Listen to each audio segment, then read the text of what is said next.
Hi hello welcome back Kaveri Srinath Kaveri talks ವ್ಲಾಗ್ಸಿಗೆ. ಇವತ್ತು ನಾನು ಹೀರೆಕಾಯಿಂದ ಸ್ಟಫ್ ಎಣ್ಗಾಯಿ ಪಲ್ಯ ಹೇಗೆ ಮಾಡೋದು ಅಂತ ತೋರಿಸ್ಕೊಡ್ತೀನಿ, ನೋಡೋಣ ಬನ್ನಿ. ನೋಡಿ, ನಾನು ಮೊದಲನೇದಾಗಿ ದೊಡ್ಡದಾಗಿರುವಂಥ 2 ಹೀರೆಕಾಯಿನ ತೊಗೊಂಡಿದ್ದೀನಿ. ಅಥವಾ ನಿಮ್ಮ ಊರ ಕಡೆ ಯಾವ ಥರ ಸಿಗುತ್ತೋ ಆ ಥರದ್ದು ತೊಗೊಂಡು ಮಾಡಿ, ತುಂಬ ರುಚಿಯಾಗುತ್ತೆ ಇದು.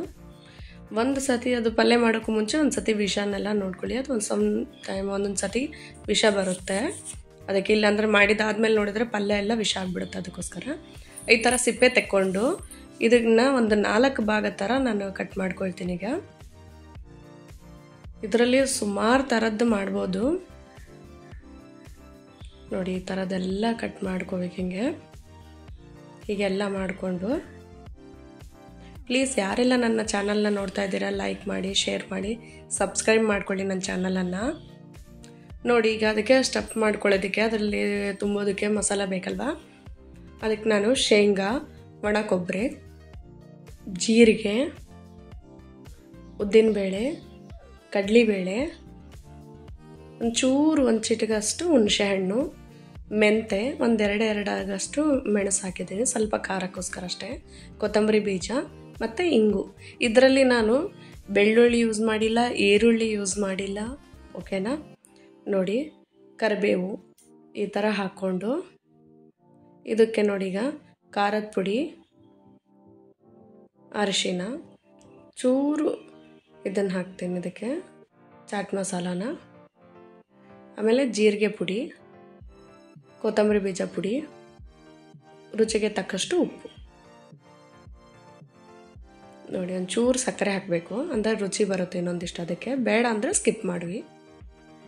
ನೋಡಿ, ಅದು ಪೌಡ್ರ್ ಮಾಡ್ಕೊಂಡು ಬಂದಿದ್ದೀನಿ. ಈಗ ಅದನ್ನೆಲ್ಲ ಇದಕ್ಕೆ ತುಂಬೋಣ. ಈಗ ಇದೇ ಥರ ಎಲ್ಲವನ್ನು ತುಂಬ್ಕೊಳ್ಳೋಣ. ಸೊ ನೀವು ಟ್ರೈ ಮಾಡಿ, ತುಂಬ ಅಂದರೆ ತುಂಬ ರುಚಿಯಾಗುತ್ತೆ ಈ ಪಲ್ಯ. ಇದು ಚಪಾತಿಗೆ, ಅನ್ನಕ್ಕೆ, ಎಲ್ಲದಕ್ಕೂ ಚೆನ್ನಾಗಿರುತ್ತೆ. ಆಮೇಲೆ ಬಿಸಿ ಬಿಸಿ ಬಕ್ರಿ ಮಾಡ್ಕೊಂಡು ತಿಂದರೆ, ಅಂದರೆ ರೊಟ್ಟಿ, ಜೋಳದ ರೊಟ್ಟಿ ಜೊತೆಗೆ ತುಂಬ ಚೆನ್ನಾಗಿರುತ್ತೆ. ನೋಡಿ, ಎಣ್ಣೆ ಕಾಯಕ್ಕಿಟ್ಟಿದ್ದೀನಿ. ಇದು ಎಣ್ಣೆಗಾಯಿ ಆಗಿರೋದ್ರಿಂದ ನಾನು ಒಂದು 3-4 ಸ್ಪೂನ್ ಎಣ್ಣೆ ಹಾಕಿದ್ದೀನಿ. ಒಂಚೂರು ಜೀರಿಗೆ ಹಾಕಿದ್ದೀನಿ, ಸಾಸಿವೆ ಹಾಕಿಲ್ಲ. ನೋಡಿ, ಕರಿಬೇವು ಚಿರುಗುಡ್ತಿದ್ದಂಗೆ ಅದರಲ್ಲೆಲ್ಲ ಈ ಥರ ತುಂಬಿಟ್ಕೊಂಡಿರುವಂಥ ಹೀರೆಕಾಯಿನೆಲ್ಲ ಇಟ್ಕೊಳ್ಳೋಣ. ಈಗ ನೋಡಿ, ಅದನ್ನೆಲ್ಲ ಎಣ್ಣೆನಲ್ಲೆಲ್ಲ ಒಂದು ಸ್ವಲ್ಪ ಮೇಲಿಂದ ಕೆಳಗೆಲ್ಲ ಬಾಡಿಸ್ಕೊಳ್ಳೋಣ. ಅದಕ್ಕೊಂಚೂರು ನೀರು ಸೇರಿಸ್ಕೊಂಡು ಈಗ ಅದನ್ನು ಬೇಯೋದಕ್ಕೆ ಬಿಟ್ಬಿಡೋಣ. ಅಂದರೆ ಅದರಲ್ಲಿ ಇನ್ನೊಂದಿಷ್ಟು ಪೌಡ್ರ್ ಉಳಿದಿತ್ತಲ್ಲ, ಅದನ್ನು ಸ್ವಲ್ಪ ಮೇಲೆ ಹಾಕಿಡೋಣ. ಆವಾಗ ಆ ನೀರಿನಲ್ಲಿ ಆ ಗ್ರೇವಿ ಚೆನ್ನಾಗಿ ಹೊಂದ್ಕೊಳ್ಳುತ್ತೆ ಆ ಪಲ್ಯಗೆಲ್ಲ. ಅದಕ್ಕೋಸ್ಕರ ನೋಡೋಣ ಈಗ ಬೆಂದಿದೆನಾ ಅಂತ. ನೋಡಿ, ಈ ಥರ ಎಣ್ಣೆ ಬಿಟ್ಕೋಬೇಕು. ಎಷ್ಟು ರುಚಿಯಾಗುತ್ತೆ ಗೊತ್ತಾ ಇದು. ನೀವು ಟ್ರೈ ಮಾಡಿ, ಎಷ್ಟು ಟೇಸ್ಟಿಯಾಗಿದೆ. ಮನೆಯಲ್ಲಿ ಇರೋರೆಲ್ಲರೂ ತುಂಬ ಖುಷಿಪಟ್ಟು ತಿಂತಾರೆ. ಇದು ಬೆಂದಿಲ್ಲ, ಇನ್ನೊಂದು ಚೂರು ಬೇಯೋದಕ್ಕೆ ಬಿಟ್ಬಿಡೋಣ, ಇನ್ನೊಂದು 5 ನಿಮಿಷ.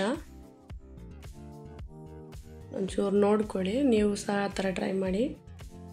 ಆಮೇಲೆ ಯಾರೆಲ್ಲ ನನ್ನ ಚಾನಲ್ನ ನೋಡ್ತಾ ಇದ್ದೀರಾ ಪ್ಲೀಸ್ ಲೈಕ್, ಶೇರ್, ಸಬ್ಸ್ಕ್ರೈಬ್ ಮಾಡ್ಕೊಳ್ಳಿ. ಎಲ್ಲಿಂದ ನೋಡ್ತಾ ಇದ್ದೀರಾ, ಆಮೇಲೆ ನೀವು ಮಾಡಿದ್ರಾ, ಇದು ಹೇಗೆ ಬಂತು ಅಂತ ನನಗೂ ತಿಳಿಸಿ. ಟ್ರೈ ಮಾಡಿ ನೀವು ಸಹ.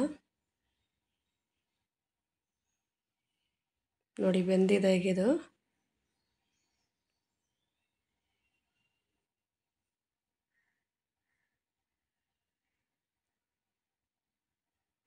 ನೋಡಿ, ಚೆನ್ನಾಗಿ ಕುದೀತಾ ಇದೆ ಅಲ್ವಾ. ಗ್ಯಾಸ್ ಆಫ್ ಮಾಡ್ಕೊಂಡ್ಬಿಡ್ತೀನಿ ನನಗೆ. ಅದನ್ನು ಒಂದು ಸರ್ವಿಂಗ್ ಬೌಲಿಗೆ ತಗೊಂಡ್ಬಿಡೋಣ ಇದನ್ನು. ನೋಡಿ, ಅದು ಮೇಲ್ಗಡೆ ಒಂಚೂರು ಕೊತ್ತಂಬರಿ ಹಾಕಿ ಗಾರ್ನಿಷ್ ಮಾಡಿದರೆ ಆಗೋಯ್ತು.